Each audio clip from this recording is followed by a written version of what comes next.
Date check, it's June 30 at narito ang ating report para sa kasalukuyang nagaganap na NBA Free Agency. Tumungo muna tayo sa Clippers. Magiging free agent na si Nicolas Batum pero posible pa rin siyang bumalik sa Clippers. Ang veteranong wing na si Batum na tahimik ngunit naging mahalagang asset para sa Clippers nitong mga nakaraang taon ay magiging free agent matapos niyang tanggihan ang $4.9 million na player option. Gayunpaman, may ulat na pareho silang interesado sa muling pagbalik niya sa team. Pumunta naman tayo sa Golden State. Nagbigay ang Golden State Warriors ng $7.9 million qualifying offer kay Jonathan Kuminga. Isang mahalagang hakbang para mapanatili siya sa team. May apat na posibleng senaryo. Maaari siyang pumirma muli sa Warriors, tanggapin ang qualifying offer at maging unrestricted free agent sa 2025-26 season. Pwede naman din siyang pumirma ng offer sheet sa ibang team, pero take note, tanging Brooklyn Nets lang ang may sapat na cap space para magbigay ng higit $30 million. May karapatan pa rin ng Warriors tatapatan ng anumang alok. Maaari rin silang gumawa ng sign-and-trade deal. Sa nakaraang season, nag-average Kuminga ng 15.3 points at 4.6 rebounds at tumira ng 31% sa 3-point range. Sa huling apat na playoff games kung saan na-injured si Stephen Curry, tumaas ang average ni Kuminga sa 24.3 points kada laro.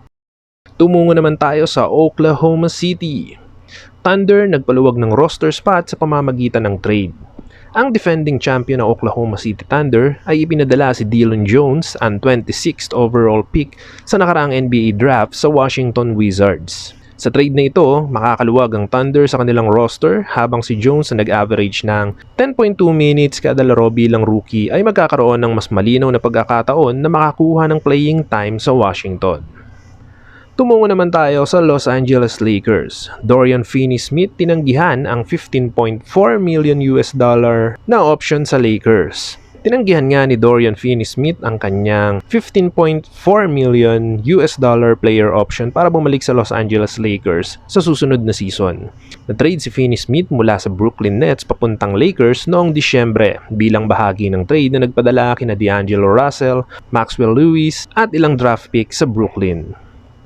Sa 43 games na kasama ang Lakers ngayong nakaraang season, nag-average siya ng 7.9 points at 3.6 rebounds kada laro. Posible pa rin naman na muling magkasama si Finney-Smith at ang Lakers sa hinaharap. Up next naman, Kelly Oubre Jr. tatanggapin ng $8.4 million na player option kasama ang 76ers. Tatanggapin nga ni Kelly Oubre ang kanyang $8.4 million na player option para sa susunod na season kasama ang Philadelphia 76ers. Sa kanyang ikalawang season sa Philadelphia, nag-average si Oubre ng 15.1 points, 6.1 rebounds at 29% shooting mula sa 3-point line. Papasok na siya sa kanyang ikalabing isang season sa NBA kung saan may career average siya na 13.3 points kada laro. Ang kanyang pinakamahusay na season ay noong 2022-2023 habang nasa Charlotte Hornets kung saan nag-average siya ng 20.3 points kada laro. Tumungo naman tayo sa Phoenix. Suns inaasahang igagarantiya ang $5 million kontrata ni Nick Richards para sa susunod na season. Ayon sa ulat ni Fred Katz ng The Athletic, inaasahan na ang Phoenix Suns ay igagarantiya ang $5 million na kontrata ni Nick Richards para sa susunod na season. Kailangan magdesisyon ng Suns bago matapos ang linggo kung igagarantiya nila ang huling taon ng kanyang kontrata o iwi-waive nila ito.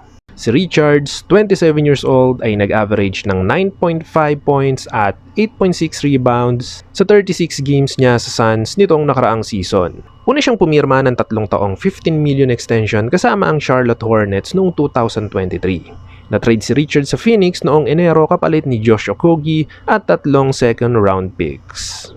At eto muna ang part 1 ng ating June 30 NBA Free Agency Report. Abangan nyo rin within this day ang susunod na upload natin para talakayan ang iba pang mga nangyari sa araw na ito at kung sino-sino pa ang tumanggi at pumirma sa kanilang mga respective team.